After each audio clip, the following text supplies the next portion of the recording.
Friends, అందరూ ఎలా ఉన్నారు? బాగున్నారా? ఈరోజు మీకోసం నేను ఇంట్లో ఏమి కూరగాయలు లేనప్పుడు నోటికి ఎంతో రుచిగా ఉండే ఉల్లిగడ్డ కారం చేసి చూపిస్తాను.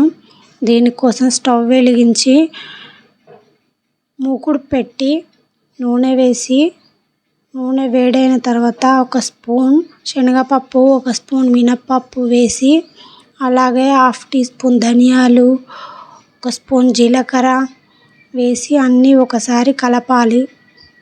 తర్వాత కారానికి తగినట్టు 7 నుంచి 10 ఎండుమిర్చిని సగానికి కట్ చేసి వేయాలి. కట్ చేసి వేస్తే మిక్సీలో తొందరగా మెదుగుతుంది.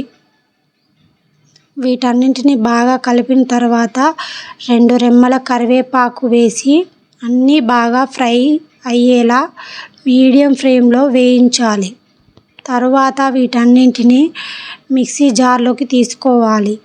తరువాత అదే మూకుడులో కొంచెం నూనె వేసి, నూనె వేడయ్యాక 2 మీడియం సైజు ఉల్లిగడ్డలని మీడియం సైజు ముక్కలుగా కట్ చేసి వేసి కలపెట్టి 1/2 టీ స్పూన్ పసుపు వేసి కలబెట్టండి.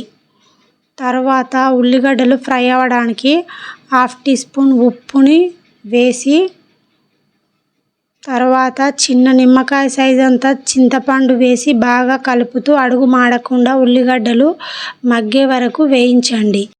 తర్వాత దీన్ని చల్లారే వరకు పక్కనుంచాలి. తర్వాత మనం ముందు వేయించి పెట్టుకున్న పప్పులను కొంచెం ఉప్పు వేసి పలుకులుగా మిక్సీ పట్టుకోవాలి. ఉప్పు ముందు వేసుకున్నాం కాబట్టి రుచి చూసి వేసుకోండి. తర్వాత వేయించిన ఉల్లిగడ్డలు వేసి కొంచెం మెత్తగా మిక్సీ పట్టాలి.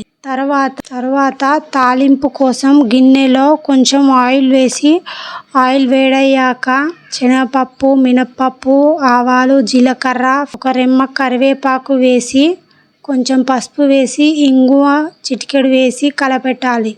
తర్వాత స్టవ్ ఆఫ్ చేసిన తర్వాత మిక్సీ పట్టిన ఉల్లిగడ్డ కారంను వేసి ఒకసారి కలపెట్టి వేరే బౌల్లోకి తీసుకుంటే సరి.